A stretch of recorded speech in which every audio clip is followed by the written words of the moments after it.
Hello everyone, Jak Syn here on behalf of Fiend.com and Future Daze, and today it is another exciting episode of Artist Interviews. Today I am sitting with Ollie Wride. How you doing today, Ollie? Hello, Jack. Thank you so much for having me. I'm really good. Pleasure to be here. Well, it's a pleasure to have you on the show today. It's a nice, beautiful day out here in sunny Southern California. How's it going where you're at? It's night time, 9:15 in the evening in Warsaw, and it's roasting. And I've just said goodbye to Josh Daly, who was out here working with me for a few days. He's another reputable synth waver. But yeah, it's all good. I'm just settling in for the evening and going to get ready to get my chat on with you. Well, that's awesome. Thank you for taking the time today. And I can only imagine how hot it is over there. Is it really humid or is it just kind of like a dry heat? It's very, very humid at the moment. I've never experienced it like this at the moment. But there's a heat wave, I think, going through all of Western and Eastern Europe. And I go back to the UK on Monday, and it's been like 35 degrees over there, and it's been dry heat over there, but it's really, really humid over here. So it's a little bit intense for my liking. I prefer California heat because it's usually dry. Yeah, it's funny when people say, "Man, it's so hot." I go, "Yeah, well, at least it's dry heat." We kind of joke around here. It's kind of people go, "Well, how is it in California? Like, do you guys ever get like like winter or anything?" I go, "No, we have two seasons, spring and summer. That is the only seasons we have here. That's it." Yeah. One is marginally cooler than the other, and that's it. Exactly, I mean, exactly. compared to what we get in the UK, we're lucky. We get 4 seasons. But I'd much rather be in California. And you know what's funny is me personally, I would love to go back to London. That last time I was in London was like 2016, and I absolutely loved it. I would love to go back there and see it all again. But once this is all over and we're able to kind of do our travel thing again, and we really kind of acclimate to this new normal again with traveling, I'm all for it. You'll never want to come back, or go back, should I say? Yeah, exactly. I can't wait to get traveling. In fact, I'm lucky at the moment because we have a few air bridges the European governments have organized, so we can go to select countries. And but it's all everyone's sort of adhering to the social distancing over here from what I've seen. I don't feel uncomfortable traveling, and I'm not really moving that far around when I am here, so it's just working most of the time. Well, that's great. Well, I can't wait for everybody over here, where we're at here in the United States, to start listening better sometime. So, hey, sooner rather than later, right? Exactly. So today we're going to ask you a couple of questions and see where it goes from here. Are you ready to get into it? As I'll ever be. What are 3 of your most memorable moments from your musical career? Well, I have to go back to the start. It's usually a good place to begin. So 2009, 2010 is when I got my first break, as it were, and I was still in college at the time. I was studying at a music college in Brighton in the south of England, and I was 19, 20 years old. And I always kind of viewed college as a bit of a safety net because I always wanted to just be a songwriter. Well, at least when I got the idea in my head. I wanted to be a songwriter, and so I was studying at the Brighton Institute of Modern Music. That's what they called it. And I got through my first year, and it was my first year away from home, and I loved it. And you sort of get embroiled in the student lifestyle, and it's all very, very exciting. And I just started to write songs, and occasionally the college would have open auditions, and quite notable organizations would come in and host these auditions. It would be, major labels, major agencies, producers, managers. It was kind of like an A&Ring day, and that, all these A&R would come into colleges and scout for new talent. And that had been sort of harvested. I remember going for an audition, which unbeknownst to me at the time was for a girl pop band. And I had really long hair at the time, and I was hugely into glam rock, and so I had the black fingernail polish, and I sing really, really high. So they must have thought that I was serious going into this audition. And I saw outside there was like a glass panel into the corridor, so you have the audition room, so people could actually look in when you're auditioning. And I just saw this amassing line of young women, prospective hopefuls to get into this band or whatever it is. And I caught onto the idea, and I said, and there was the majors there were Island, EMI, Polydor, Universal. And I said to all of them, look, I don't want to be here for this audition. I've come here to play you my music. And the college was like, no, you've got to leave now. You've had your shot. And the guy who'd be my first manager, sounds a bit corny this, but he said, no, let him stay, let him play what he's got. And I only had written 2 songs ever at the time. And so I played through those, and I had a CD. This is going back now, kids. I had a CD, Ollie's first mixtape CD, and he held on to it. And then I walked away, and I didn't hear anything for like 3 or 4 months. And I thought I'd completely just blown it. And so I forgot about the whole thing. And then I got a call from the college administrators, and they said, look, you remember so-and-so who worked for EMI? This is when EMI was still around. He wants to talk to you. And so I got on the phone, and we really, really hit it off. And he said, look, Ollie, I really want to manage you. I want to start putting you in songwriting sessions, and I think I can get you a deal. And so we did a gentleman's agreement, and within 2 months, he pitched me around to the labels in the UK, and there was a bit of a bidding war. And I eventually signed with Atlantic Records, which is part of Warner Brothers. And I remember I was still sort of doing a dissertation at the time for my second year of college, because I was going to get a degree. And it was, I think it was a real tenuous degree that was on offer. I think it was professional musicianship. And I was really sort of terrified about leaving, because, I'd gone from high school into uni, and you still have those sort of like a rite of passage, and you're still sort of finding yourself as an individual. So the idea of just going out into the wide world, and it's kind of landed in my lap very, very quickly. I was kind of intimidated by it, but I remember going into the head of music at Atlantic Records in London, and you've got big framed platinum records, Foreigner and Led Zeppelin, and Beyonce and Ed Sheeran and whatever. And I said, look, he said, well, are we going to sign this then? And everything was ready to go. And I said, well, I've got my dissertation ready. I have to have it ready. And he said, well, Rod Stewart never needed a fucking degree in music, so why the hell do you? And I was just like, you know what, you're right. And I did. I signed on the line, and then I was off, and I was put straight into songwriting sessions. And my first major songwriting session was with, what should I say, for Meatloaf. And I was flown out to LA, and I worked with Rob Cavallo, who produced the Dookie album, Green Day, and he was working on the Meatloaf record at the time. And yeah, I was this 20-year-old kid that hadn't sold a record, just signed a deal, and been thrown into this crazy situation off the back of 2 songs. Nuts. So that was, I mean, there's a whole other story attached to that. I could go on, but that's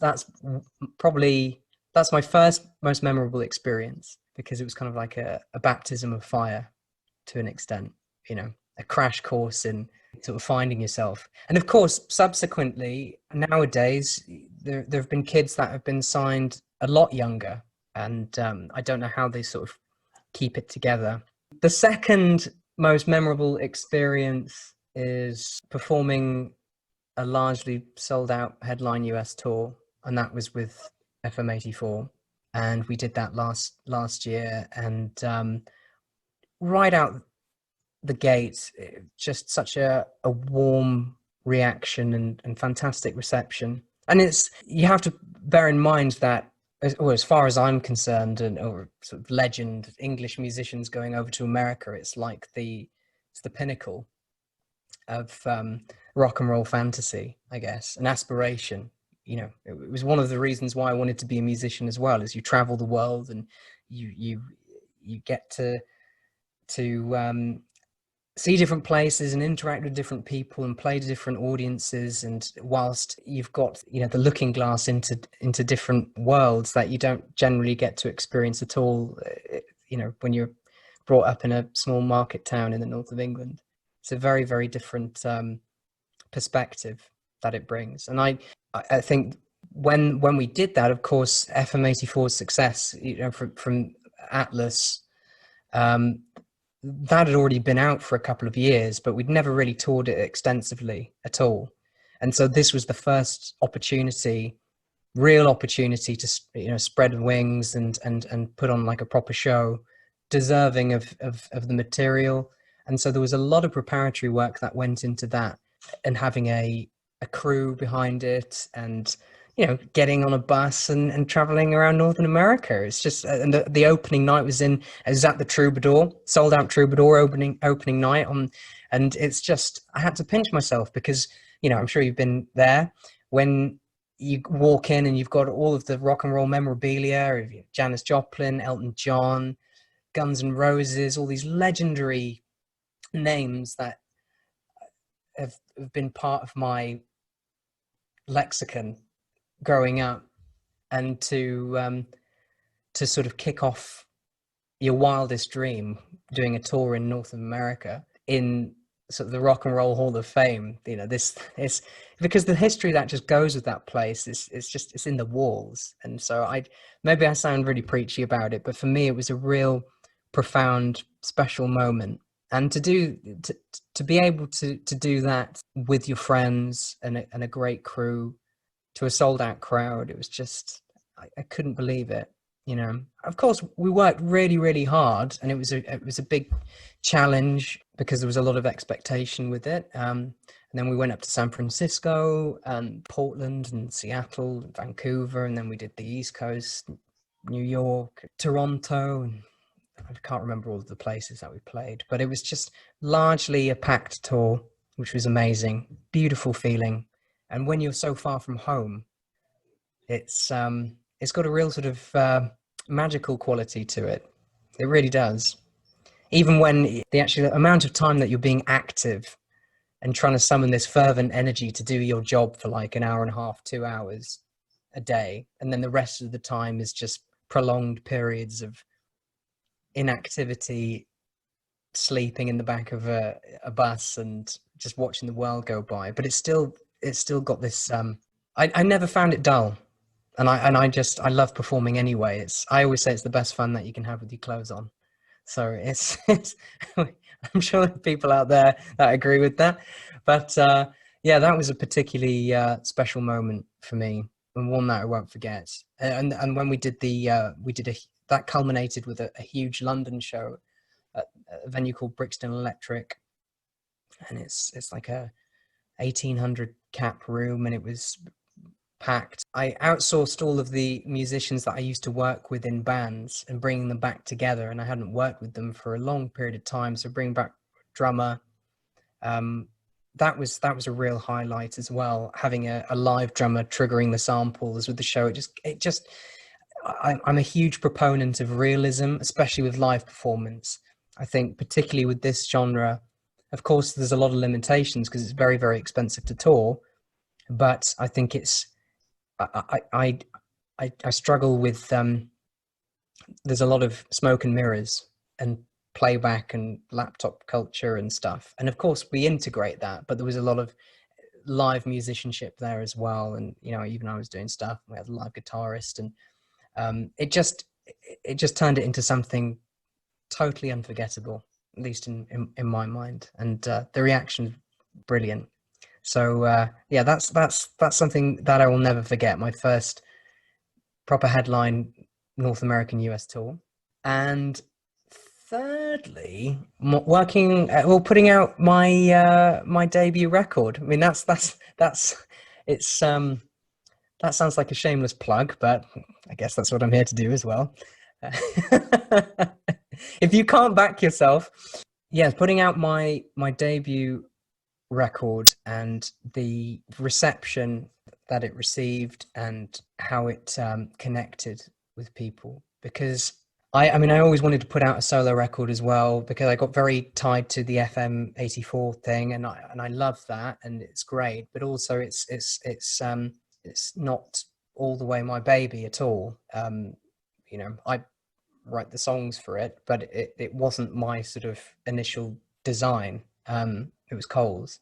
So this was a real opportunity for me to sort of flex my muscle and make a real honest piece of music that is more reflective of my influences and what I grew up with, you know, raiding my mum and dad's record collection, you know, like U2, Joshua Tree, and George Michael, and Peter Gabriel, and Queen, and having Roxy Music, and having those influences ingrained into it. And at the time, I mean, I might get lambasted for this, but at the time there was no one who really did that with the integration of guitars in that way, and the multi-layered harmonies, and, you know, making it more of an authentically 80s pop record, putting it out on NewRetroWave, and all of the initial flack that came with that. It was like, well, this isn't FM-84 and whatever. And it's like, well, it's not meant to be. It's meant to be a departure. And if you hang on a second and sit with it, unfortunately, it sold like hotcakes, and it prevailed, and people have been so warm towards it. And I don't want to sound too congratulatory as well, self-congratulatory. It's just it took me. You never know how things are going to be received and consumed by people. You know as well as I do that you can spend thousands upon thousands of hours investing into something, never really knowing where the final destination is going to be with it, but you have to stay true to your convictions, and you have to do something that is honest and reflective of where you are at the time. And that is the sole, I think that's the sole purpose for an artist. All we're doing is documenting, or should, as a songwriter, you should just document events or feelings or perspectives at a given moment in time to reflect that moment in time. And you can never plan for people engaging with that or it resonating. It's all a bonus. So when it really does take flight, it's really humbling, and it's something that I never take for granted. So thank you everybody for that. It also reinforced my internal belief, because that's always challenged, whether they would like to concede it or not. I think you always have to sort of tread this tightrope, I feel, of having this almost defiance to the world and criticism and what other people should tell you or perceive to be the route that you should take. Everyone's got opinions. They're like a certain part of the anatomy, but you know, it's just, and most of them smell bad. But but you have to tread that line between that self-belief, which is very, very hard to do, I think, and also maintain a rooting in, you know, a degree of humility about it as well, because I always try and remind myself that ultimately I'm doing this for me first and foremost, and creating something that I feel is a message that I want to tell, or I have to get off my chest. You know, when you share that with the world, you have to take the flack and the praise in equal measure.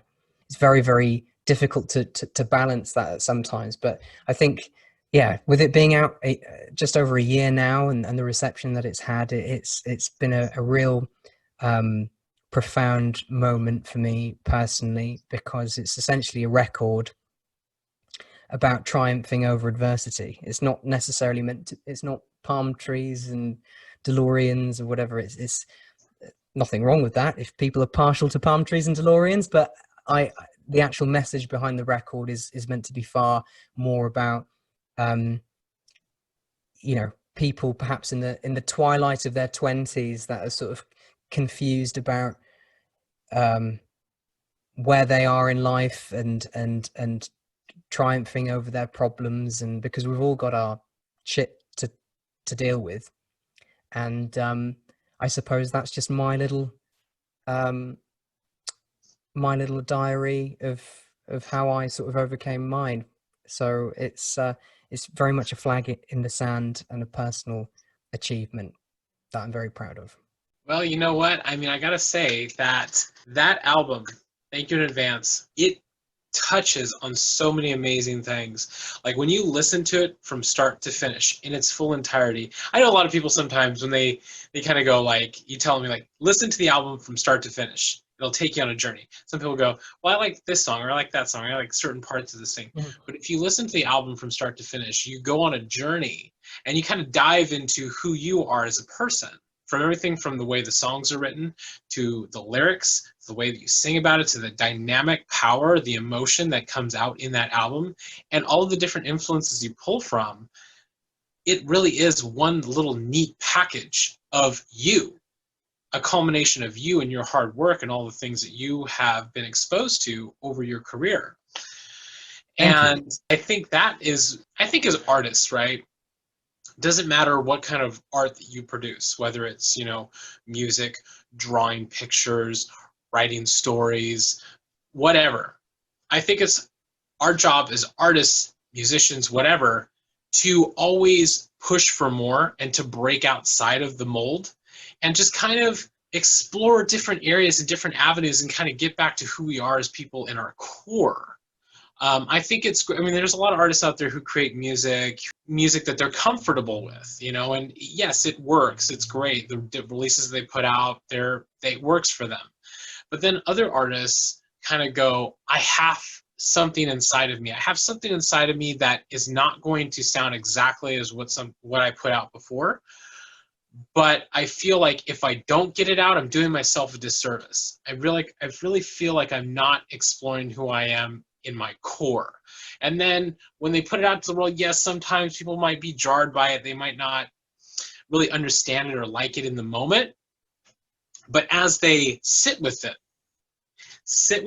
listen to it, and really kind of dive into what it is inside, it grows on them. They kind of go, yes, I can understand what he's feeling in this moment. I can understand like the emotions that he wants to convey with this song or this album.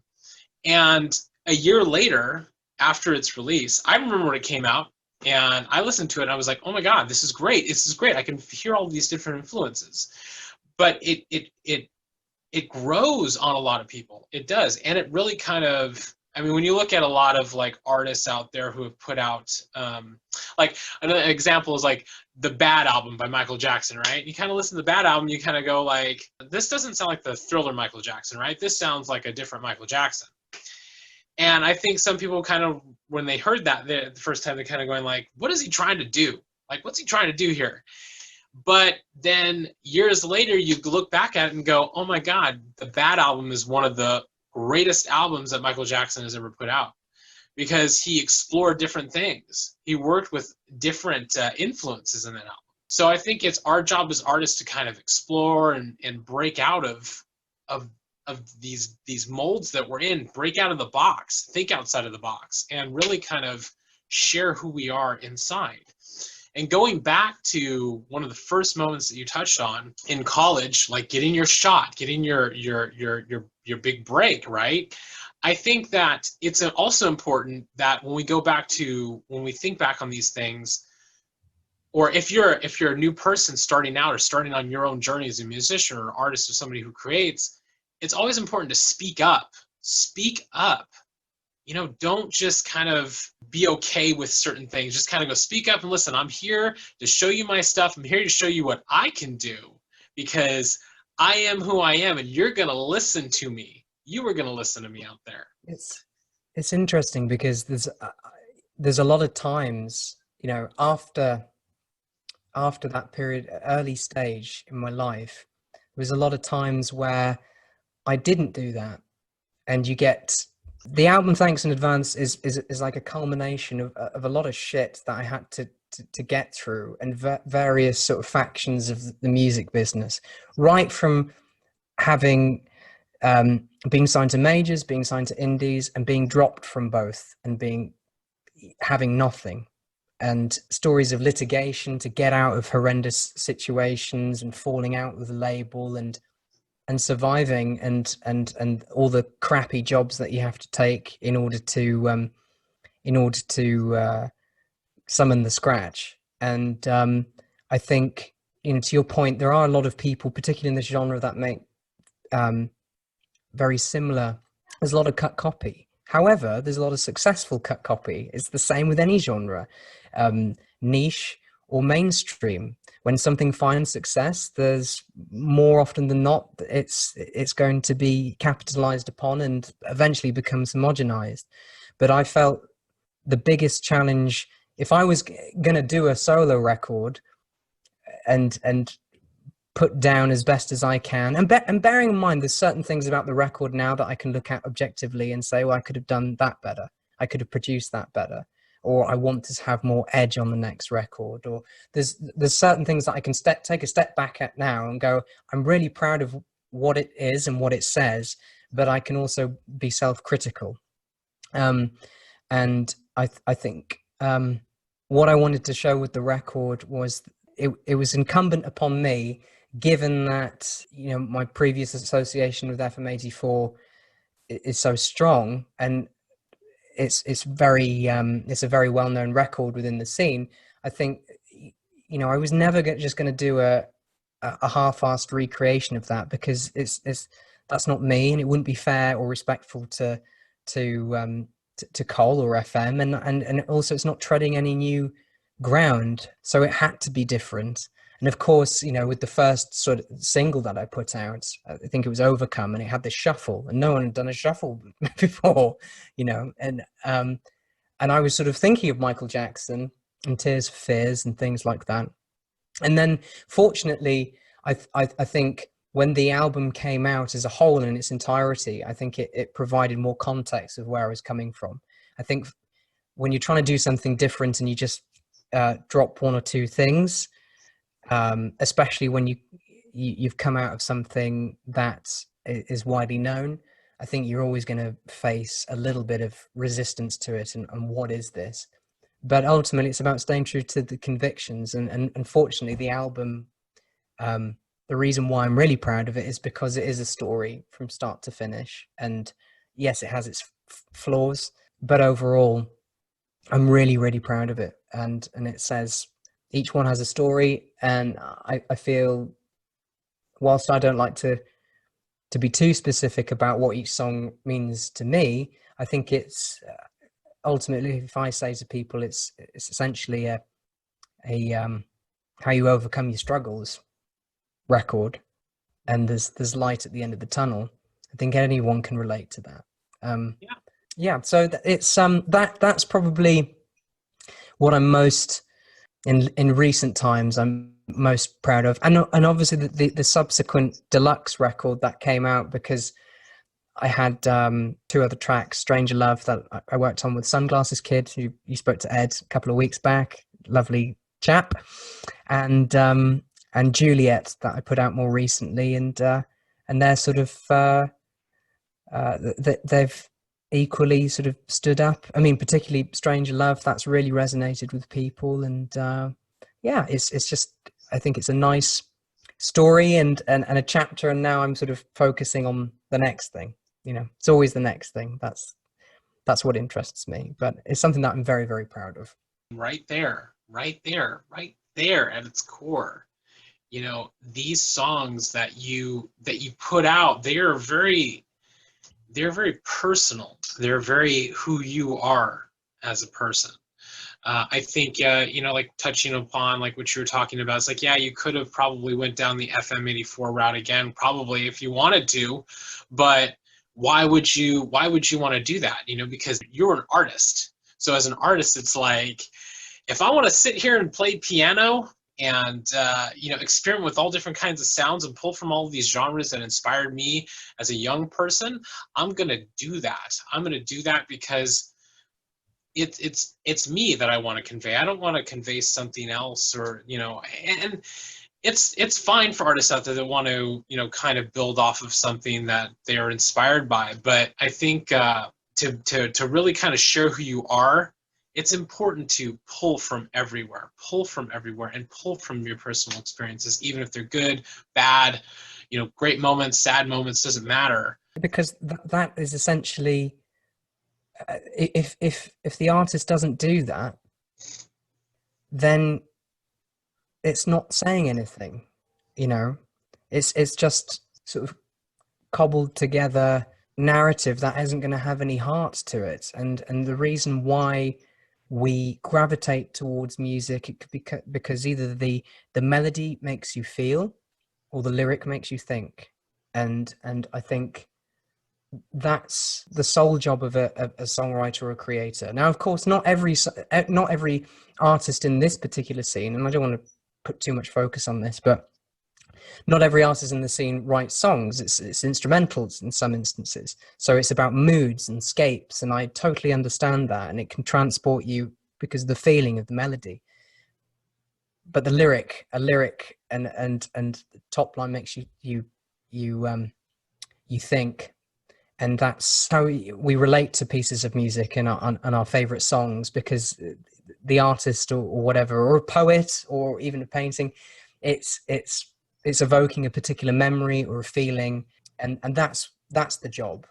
It's not the job to just cobble something together and imitate something else, because it's never going to have the same emotional resonance. And I think that's, just from a songwriter's perspective, I think that's always the key, that I'm always trying to crack, the code. It's every time I sit down, I'm convinced that I don't really know what I'm doing. I'm just trying to get to the truth of a subject, and it's sometimes it's easier to do than others, but that should be the focus for creatives, not just carbon copying something else. It has to say something. Well, I mean, there's no roadmap to it.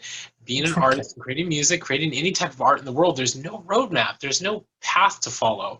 I think what happens a lot of the time is some artists, and I've been guilty of this in the past. It's like, we'll hear something, we'll be very inspired by it, and you kind of go like, well, what if I add an influence from this, or what if I kind of like build things off of this, and then you kind of go, is this really what I want to do? Is this really what I want to, like, because pretty much like your success is not going to be the same as somebody else's success. So don't try to base your successes on somebody else's successes. It's all your own journey. It's all your own way that you want to navigate it. And I think for everybody out there, if you're creating something, you're building something, look inward, find that thing inside of your core and really kind of base what you want, or really base it on what you want. Finding that inner power will really help you to kind of share some amazing stuff and really explore some amazing places.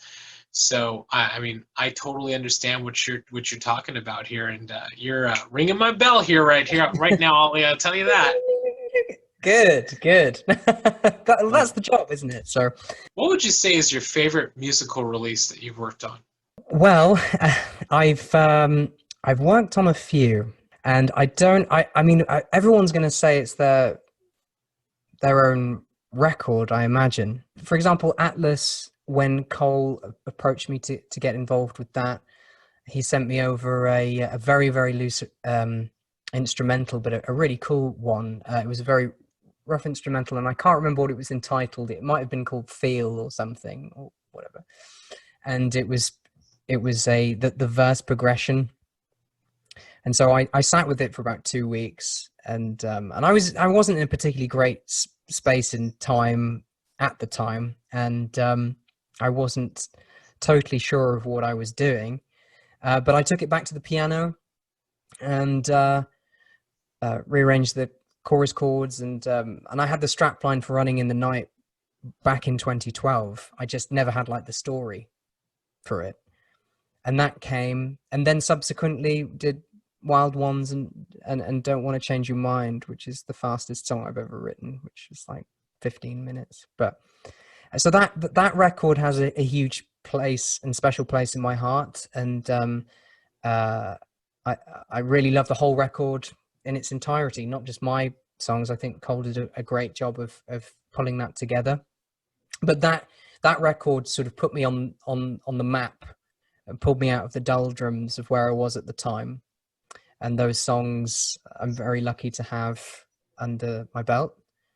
And of course, I was in tandem. I was starting to, when you get a few decent songs under your belt, it sort of, it galvanizes your inspiration levels. So that's how my debut record came about. Like I say, Jack, it's very difficult to pinpoint one, because I've had a few interesting experiences, like with the Meatloaf thing. I did backing vocals on one of his records, and I pitched tracks to that, and unfortunately I didn't get any of the big ones. But working in that scenario where you're a total underdog and novice, and you're working with songwriters that have sold collectively millions of records. You're actually working with Meatloaf. It's nuts. And he's a very colourful chap as well. And then there's been instances where I've had a big involvement with Michael Oakley's records. I believe you spoke with him a couple of weeks ago. Michael's a really dear friend of mine, and I played a big part in Introspect and wrote a lot of the lyrics and top lines for that. And Michael, in turn, helped me mix. Thanks in advance. So that had a different. That was quite an interesting experience, because it was a trade-off of services, as it were. You know, I do one thing for him, he does one thing for me, and so that they were sort of building at the same time. But I played, you know, the ghostwriter role, so I can sort of absolve myself of any responsibility to a point. I got to make sure that the songs and top lines are good, and he's got to sign off on it. But we really built up a close relationship there, and a good friendship, and that's ultimately what it boils down to. It's friendships and the relationships that you build with other musicians and other people's insight and professionalism. And I always like to work with people that can either give me a run for my money or teach me something new that I can't do. I think it's very important to always have one foot in uncertainty land, and the other, you're bringing your own experiences that you've collated and gathered over the years, but it's sort of like a bizarre confluence of not knowing what you're doing and bringing your expertise to the table. I think, I mean, the other one that sticks out in my mind is, outside of synthwave, I did a lot of ghostwriting for pop productions and talent shows in the UK, which was interesting. Totally different discipline. And you go into those scenarios, and there are many other creative heads, and it's a team working on one track, multiple writers, multiple producers. You know, there'll be one producer handling the rhythm track of something, and the others will be focusing on top line, and the others will be working on synths and programming, and so I had a few interesting experiences there. But I think the most personal involvement that I've had, of course, is my own record, and I'd never actually produced a record on my own before. I'd done it all at home and demoed the whole record in my home studio, and all of it starts out at the piano, maybe with a rhythm track that I've devised.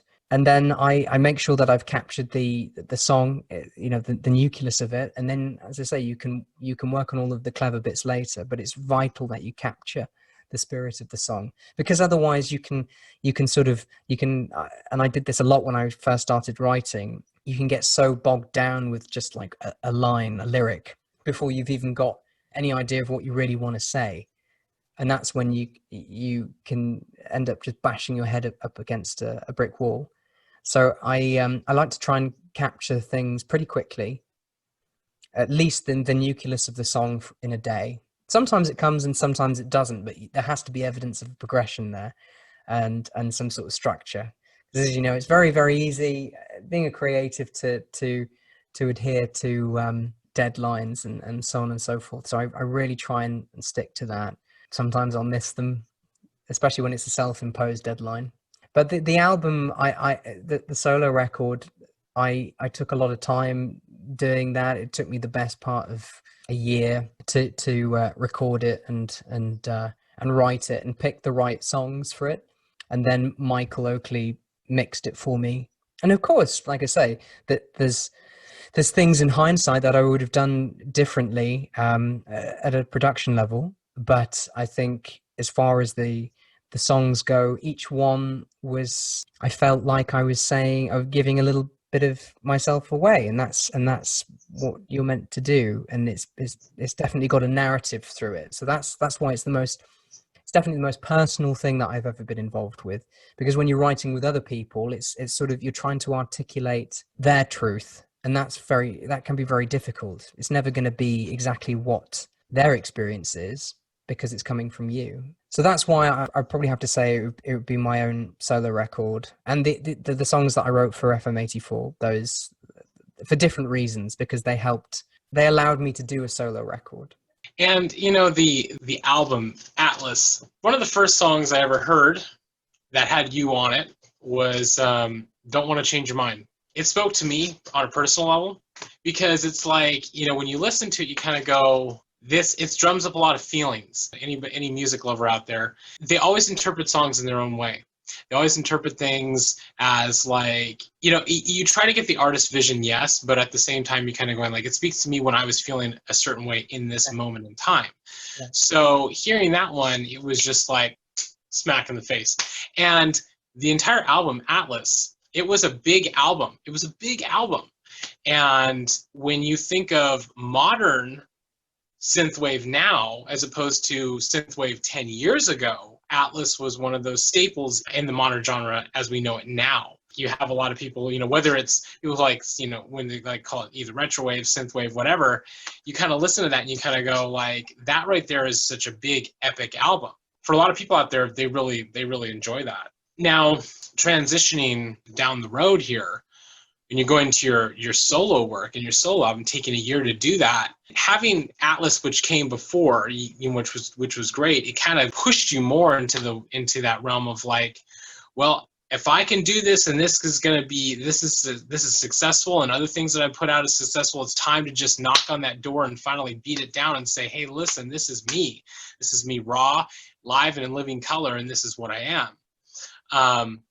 And that's important for everybody out there. For everybody out there, that is important. That is the most important thing you can do in the world as a creator, is to put yourself on the chopping block. Put yourself out there on the stage. Put yourself up front and center and say, hey, this is me. This is all of me. This is what I do. I think it's important that we push ourselves to our fullest potential in anything that we do, whether it's working with other artists, collaborating, whatever. And it's also great to know that, like, I didn't know that about the album. I didn't know that you kind of like one hand washed the other with you and Michael Oakley. I mean, that was really cool. Yeah, we met each other it was a show that I was doing at the Globe Theatre at FM-84 in the midnight, and I met Michael Oakley after the show, and it was a passing hello, nice to meet you sort of thing. And then we a couple of weeks went by, and I mentioned to him that I was considering doing a solo record, and maybe you can produce a track up for me. I have the song. And just we hit it off from there.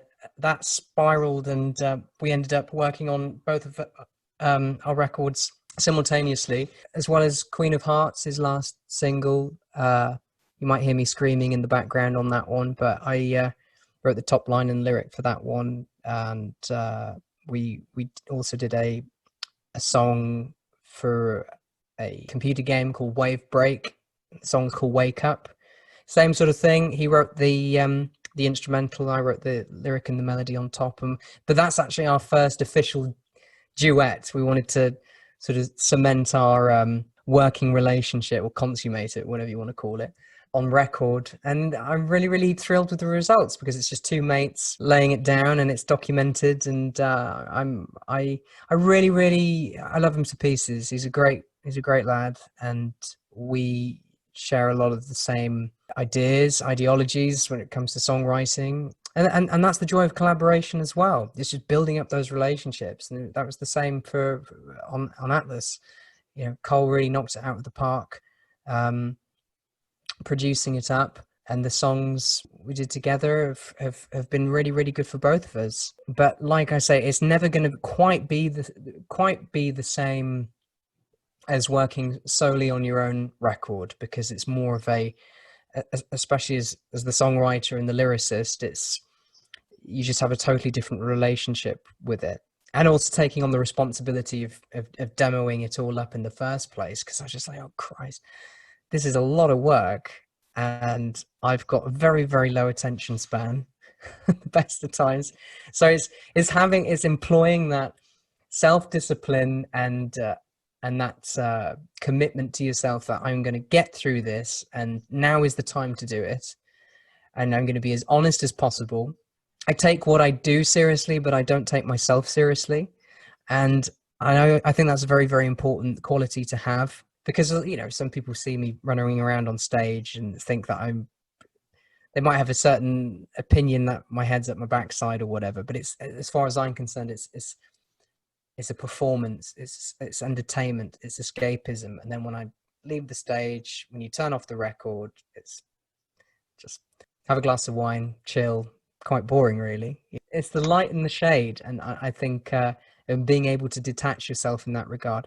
But of course, I accept the fact that, you know, I'm not trying to please everybody either, and I think that's a dangerous trap that a lot of people fall into, that we all set out with the best will in the world, you know, please like my profound message.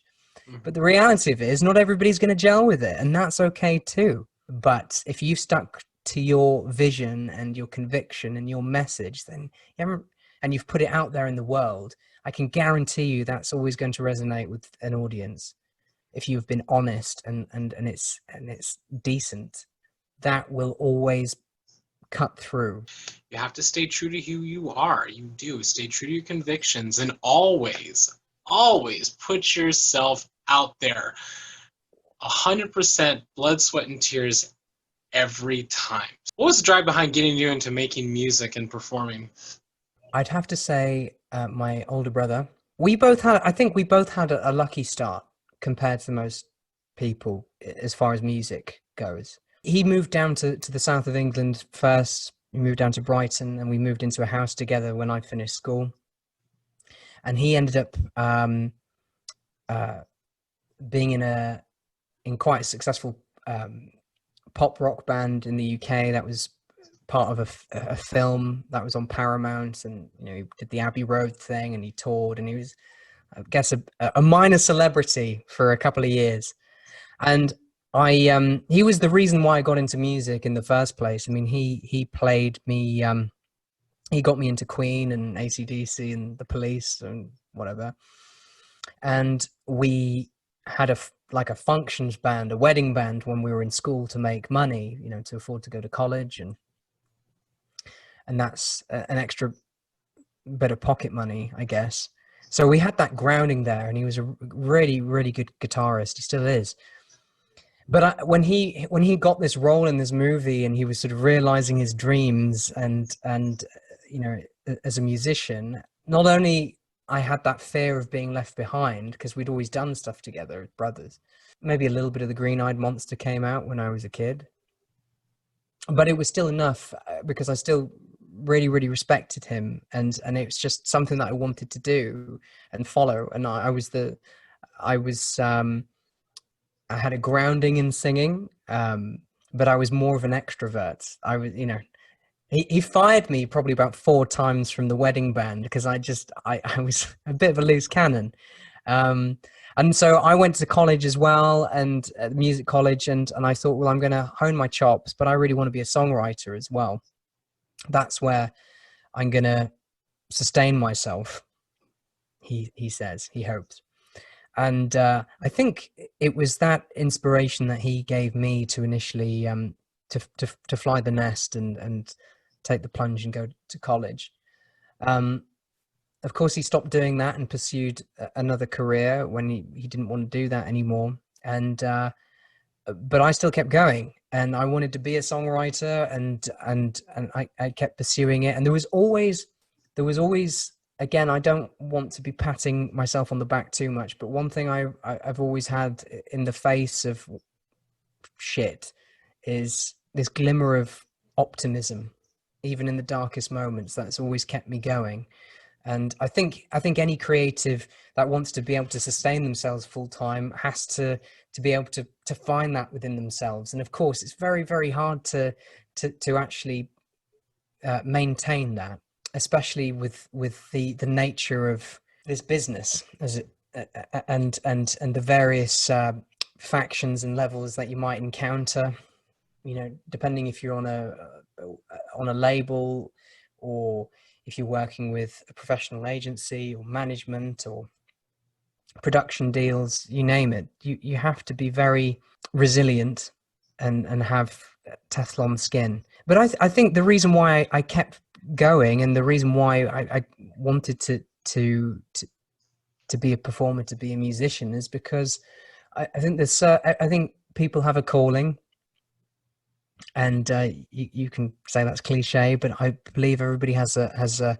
If you're lucky enough, you have a picture in your mind, or you have a goal and an aspiration. Not everybody knows what they want to do in life, which I think there's nothing wrong with that, and people find it later.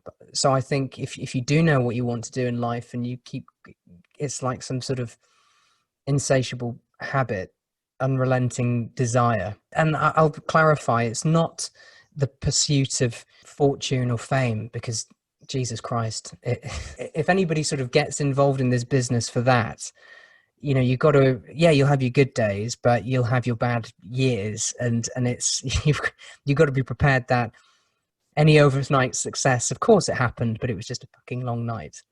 Yeah.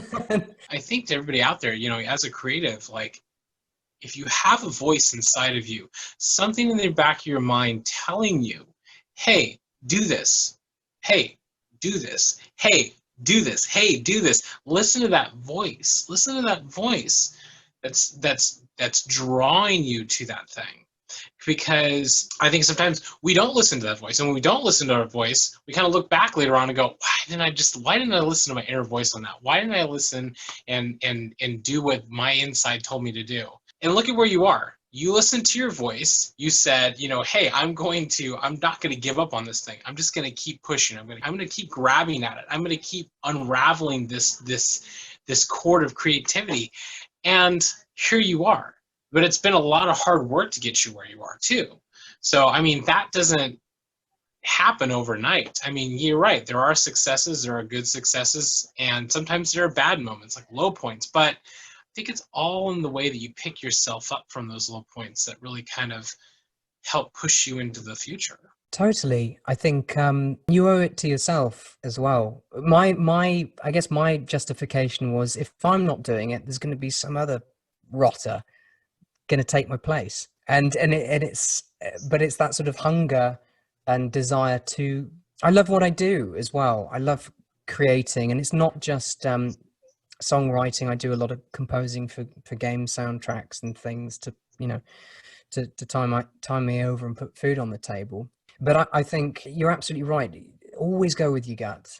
Always go with your instincts on things. And it's the same with working out or eating right or missed opportunities and jobs or chances and opportunity. I think the older that I've got as well, I mean, I'm not that old, but the older I've got, I've learned to not doubt my inner voice on things, and learn to say yes, but also saying no to stuff is good as well, and knowing your self-worth. That's the most important thing. Are you going to be, can you live with your decision and your choices? So I feel like, particularly with music, and just as far as my pursuit of it goes, I've just always had this unrelenting desire. I love performing. I love writing. I love the thrill of searching for, you know, when you've conquered a track and you've written something really decent and it works, or performing to a crowd, and that wonderful connection. It's a beautiful feeling, and very, very affirming. But also, I'm a firm believer of never believing your own rhetoric. Don't believe your own hype. That's what my dad always used to tell me. So, like I say, it goes back to what I mentioned earlier. It's staying true to your convictions, but also treading the tightrope and not letting it go to your head as well, and just be real about it. If you're I define people as part-timers and lifers as far as creativity goes. And some people might disagree with this, but if you're a lifer, you'll live and die for it, and eat, breathe, sleep, make love to it, hate it, you know, kick it. It's a life choice, I think. And I think a lot of successful creatives would agree with that. It's something that, the first thing that I think about when I wake up in the morning, and the last thing I think about when I go to bed. It's unrelenting. Right there, everybody. it's a force that grabs you and takes a hold of you. You can't change it. You can't change that because it's going to pull you in that direction no matter what. What are you looking forward to accomplishing the most moving forward? Well, the first thing that springs to mind is fulfilling the live dates that I've been threatening to do ever since before this worldwide pandemic struck.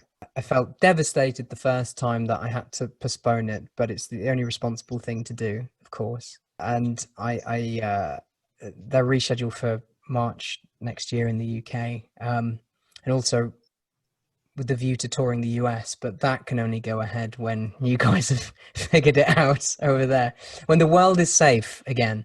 And how shows will look going forward, at least in the midterm, we don't know, but I hope to God that we find a way through, because it's not just performers and artists, it's the road crew and managers and venues and promoters and agencies. Well, as you know, it's a huge industry in itself, and I think it's all too readily taken for granted by governments. I have a theory on our own in the UK, and it's only just occurred to them how much it actually brings to the economy. So it's all too readily taken for granted, I think. Music, art, the arts industry and entertainment, and how much of a valued resource that it actually is for our well-being and our mental health as much as anything else. But yes, going forward, live shows, but also the my next record, and that's something that I'm not chasing lightly. I think it's something that I've been playing around with a lot of ideas, and also how to tread new territory, bring people with you, of course, but also open it up to a wider world. I owe a huge amount to NewRetroWave and the support that they've given me and the fans, and that's like the core of it, the bedrock for which anything else can spring. But ultimately there is a glass ceiling, and I love doing what I'm doing, but also in order to sustain myself, let's be real about it, you have to, the more people that you appeal to, the more likely the artist is able to sustain themselves and in order to keep going, and it's vital. So the next record is definitely going to be treading some new territory. It's going to be tougher, and more realism involved. It's still, all those 80s influences are going to be there, but intrinsically there's going to be more live instrumentation and you know a real drummer, for example, and that feeling there, and then we factor in the samples and put those over afterwards, so that the beating heart of it is going to be real, the real bass. You can always integrate that with electronics and synthesizers, but I want to make a record like they used to, and still be treading new ground. And I don't think pop is a dirty word at all. It's just what's deemed to be popular, and I feel like music in itself should be an inclusive exercise, not limited or segregated. And I think people get very excited about subgenres and things, but as far as I'm concerned, I want to make a fantastic second record that people can enjoy, and it provides some respite from the mundanities that we've all got to deal with on a daily basis. And that is my primary focus for the rest of the year. I've sort of penciled that out. I still continue to do a few collaborations on the side. I'm working on Michael Oakley's new record. I'm going to be doing a little bit more with Sunglasses Kid. David Schuler of the Bad Dreamers. I have got a few more computer games that I'm going to score for, which is always interesting. And but my primary focus is, again, it all revolves around the record and just making something again that's true to me at this particular time. Here we are, a year or so later, but nothing's going to come out until next year. Realistically, now is just the time to, as I said at the start of the conversation, now is the time to sort of look inwards and experiment and play and find. What I love about creating records is finding your naivety again, and that sense of playfulness and experimentation. I like being a big kid in that regard. Right, that right there. I mean, that's some pretty amazing stuff that you have coming very soon. I mean, a new record. I can't wait for that. I would love to hear the ideas that you have for this new one. I would love to hear that. I would love to, I guess you could say, stripping it down and building it back up from scratch, you know, getting back to how it was before. I can only imagine what the second one's going to be like. It's going to be even more epic than the first one. I already know that. That I know because it's you. And I know you got some tricks up your sleeve. I already know that. And fulfilling your you know, for March next year, I think that's going to be freaking epic because, hey, everybody out there is clamoring to get back out to live shows. Everybody out there is clamoring to get out and experience things again and get that feeling of how it was. I know it's only been like, you know, 5 to 6 months since all this has happened, but it's really changed us all as human beings. It really has. And I think that once we're finally okay with it and everybody's acclimated well, I think it's going to be just an amazing thing when all of this returns with some amazing shows and really some really amazing work coming out of all of this too. I hope so. I mean, I'm like I say, I'm an optimist at heart. I think you're absolutely right. When we're just at the point where we've become fully acclimated to the new circumstance, and if it's safe to do so, I think returning to that sense of enjoying something with a group of people at once is just, you can't beat that. Whether it's in a nightclub, a concert, football match, it's going to be a wonderful experience. And hopefully there's going to be a big resurgence all in the industry itself, because it needs to do that. Otherwise, you know, God forbid, it just might not return. And before it's too late, you know, too many jobs are going to be lost and venues gone. So I think it's, for the time being, it's incumbent upon artists to continue to work and put out new stuff, or at least work on new stuff ready for that time. And it's also the listener's duty, or the fan, to help support the artist, because it's not a conventional means of working. I know everybody's hard up and hungry, and that isn't sort of like a plea to anybody.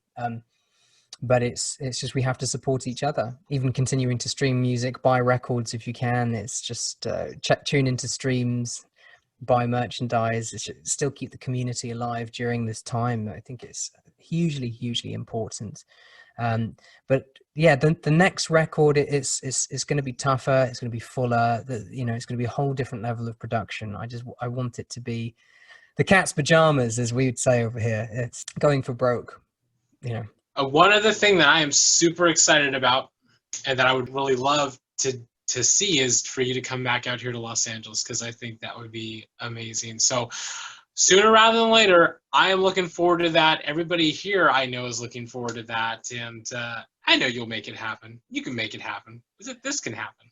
That's on the list. It was already on the list it would have been on the list for this year, because I was going to do 3 select US dates, just as a litmus test to see if, you know, how people would respond. And we spoke about it briefly beforehand. All of this kicked off, but yeah, my agent, we had some offers for Los Angeles, New York, and Chicago, I believe it was for. So that's definitely on the cards for when this is all safe. But like I say, that's fundamentally the crux. It has to be safe for everybody, not just the artist and the crew, but the fans as well. Exactly. And it will. So everybody out there, when this happens, follow the rules. Everybody, follow the rules here, because we want to see this return sooner rather than later. What positive message would you give your fans out there? Don't let anyone try and tell you that your aspiration, or hope isn't attainable. And I don't mean that in sort of a fanciful, wistful way.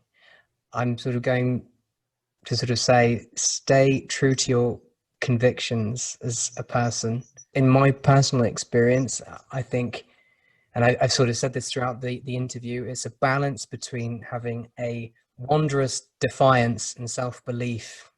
If you're in the pursuit of something, you know, it could be even a diet, for goodness sake. It doesn't necessarily have to be music related, but you have to believe that you can actually do it. I'm a true believer in, if you visualize something, and if you believe it's going to happen, and if you work hard and maneuver yourself into the best possible positions, working with better people than you, improving your game, but also listening, then you're far more likely to tick off whatever goal you had.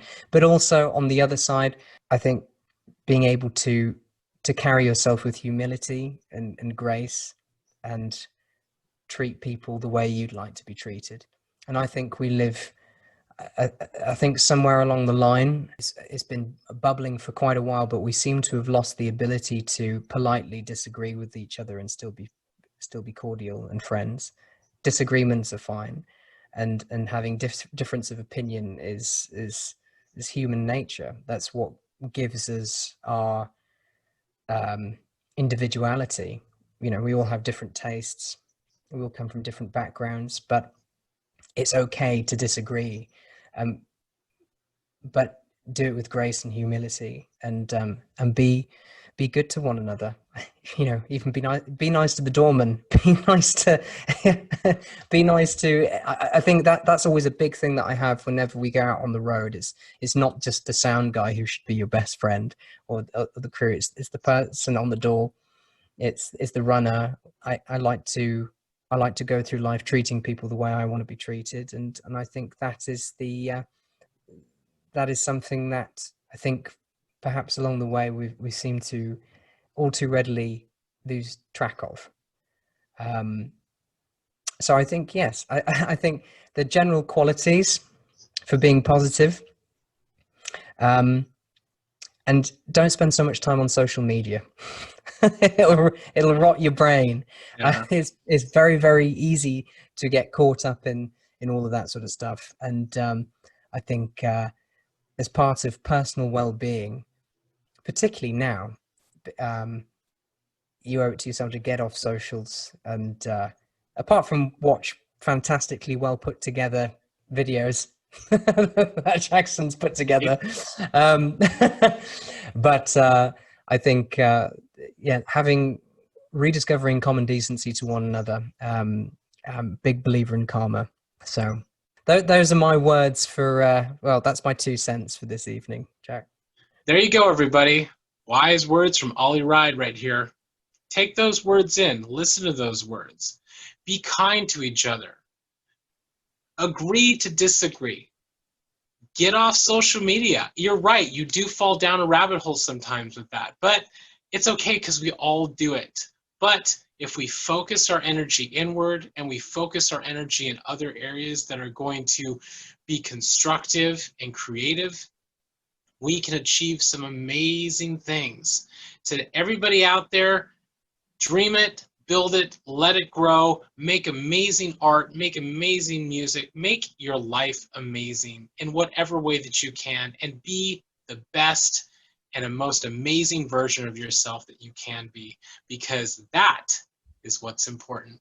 So thank you so much, Ollie, for taking this time to do this interview today.